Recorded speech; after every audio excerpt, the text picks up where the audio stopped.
கூட்டு இயக்கத்தின் சார்பில் தொடர் பட்டினி போராட்டத்தை முன்னெடுத்து 4-5 நாட்களை தாண்டி போராடிக்கிட்டு இருக்கிறாங்க.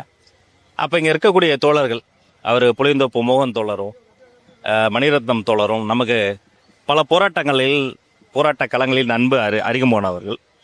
அவர்களை நேரில் சந்தித்து தமிழ்நாடு அரசு இந்த நீட் எதிர்ப்பில் தெளிவாக இருக்கிறது.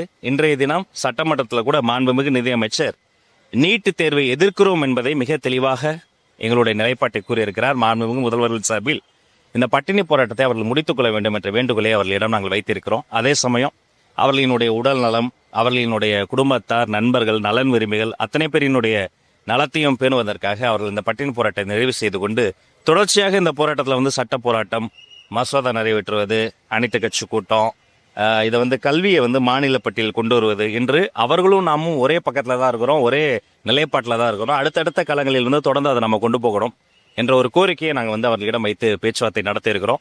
அதே போல் அவர்கள் சொன்ன அந்த கோரிக்கையை எடுத்துக்கொண்டு தலைமையிடம் பேசி நல்ல முறையில் இந்த போராட்டத்தை நிறைவு செய்ய வேண்டும் என்பதையும் தெரிவித்துக் கொள்கிறோம். நீட் எதிர்ப்பை பொறுத்த வரைக்கும் மற்ற மாநிலங்களுக்கும் தமிழ்நாட்டுக்கும் தொடர்ச்சியாக பல வித்தியாசங்கள் இருக்கிறது. நம்ம ஃபேர் நீட் கிடையாது, பேன் நீட் தான் கேட்டுக்கிட்டு இருக்கிறோம். அந்த நிலைப்பாட்டில் இங்கு போராடக்கூடிய போராளிகள் மட்டுமல்ல, நம்முடைய தமிழ்நாடு அரசும் அந்த நிலையில் தான் இருக்கிறது என்பதை கூறிக்கொண்டு மீண்டும் இந்த போராட்டத்தில் பங்கெடுத்திருக்கக்கூடிய அத்தனை பேர்களுக்கும் வலிமை மிக்க புரட்சிகர வணக்கத்தை தெரிவித்துக் தமிழ்நாடு அரசு இந்த போராட்டம் மத்திய பாஜக அரசுக்கு மட்டும் எதிராக நடக்கல. இங்க இருக்க மாநில அரசும் இந்த விஷயத்துல அவனுக்கு ஒரு ஹோப் கொடுத்த மறக்கிற ஹோப் தவறிட்டாங்க.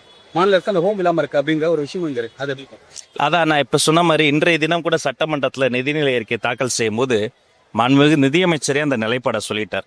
நீட் தேர்வை முற்றுமுழுதாக நாங்கள் எதிர்க்கிறோங்கிறதா நிலைப்பாடு. இல்ல மாற்றுக்கருத்தே கிடையாது. நாம ஆளுங்கட்சியை வருவதற்கு முன்பு எதிர்கட்சியாக இருந்த போதும் நீட் தேர்வை பொறுத்த வரைக்கும் நம்ம பேட் நீட் கேட்கிறோங்கிறது அன்றைய நம்மளுடைய வெற்றி தலைவர் சொன்னாரு. இன்றும் மாண்புமிகு முதல்வர்களுடைய ஆட்சியிலே அதுதான் நிலைப்பாடு. மற்றபடி நம்ம அன்று சொல்லியும் இன்னைக்கு அதில் பின்வாங்கியும் கிடையாது. எப்போதுமே நீட்டை எதிர்க்கிறோம். அனிதா அவர்கள் தவறிய போது அனிதாவினுடைய வீட்டுக்கே பண்ணி இவரோட தரையில் அமர்ந்து பேசியவர் தான் நம்முடைய வெற்றி தலைவர். அதே போலதான் இன்றும் அவர்களோட தரையை அமர்ந்து தோழர்களுக்கு நாங்கள் எங்களுடைய சப்போர்ட்டை தான் கொடுக்குறோம். அனிதா மரணத்துக்கு அவர்கள் நேரில் வந்தாரு, அது வரவேற்க விஷயம். ஆனா அதுக்கப்புறம் இங்க நிறைய மரணம் நடந்திருக்கு. இப்ப ரீசெண்டா இந்த மறுதேர்வு நடந்துச்சு, கொஸ்டின் லீக் அவுட் ஆச்சு. இதுல 4 குழந்தைகள் இறந்திருக்காங்க. இந்த 4 குழந்தை பத்தி இதுவரையும் முதல்வர் வாய் திறந்து பேசல, சம்பந்தப்பட்ட வீட்டுக்கு போய் நேரில் பார்க்கல, எந்த ஒரு ஃபோக்கஸ் கொடுக்கல. அப்ப ஏற்கனவே சட்டமன்றத்தில் முதல்வர் என்ன சொல்லியிருக்காருன்னா, நான் மத்திய பாஜக இணக்கமா ஓன் சொல்லியிருக்காரு. இந்த பர்டிகுலர் விஷயத்துல நீங்க இணக்கத்தை காட்டுறீங்களா அல்லது அது இல்ல இந்த இதை போன்ற விஷயங்கள்ல இணக்கத்துக்கு பேச்சு கிடையாது. இந்த போன்ற இந்த நீட் போன்ற தேர்வுகள் என்பது மிக மிக மாணவர்களுக்கு விரோதமானது. ஒரு பெரிய பேரிடர்ல ஒரு குழந்தை இறப்பதற்கும் ஒரு தேர்வில் இழப்பதற்கும் எவ்வளவு பெரிய வித்தியாசம் இருக்குது. அப்ப ஒரு தேர்வே பேரிடராக மாறக்கூடிய சூழல் இருக்கிறது. எனவே நீட் உள்ளிட்ட தேர்வுகளில் கட்டாயமாக நாங்க மாணவர்களோடு இவர்களோட தான் இருக்கிறோம். வேற எந்த வேறுபாடும் கிடையாது. தொடர்ந்து செயல்பாடு என்னவா இருக்க போது அரசோட? இதுதான் தொடக்கம். அடுத்து அதான் சட்ட ரீதியாக கல்வியை மாநில பட்டியலுக்கு மிக உறுதியாக கொண்டு வருவோம். அதை குறித்து ஏற்கனவே மசோதா நிறைவேற்றுமே அதற்கு அவங்க செவிசாய்க்கல. இன்னும் மிக உறுதியாக போராடி கட்டாயமாக கல்வியை மாநில பட்டியல் கொண்டு வருவதுதான் ஒரு உறுதியான சொல்யூஷனா இருக்கும்.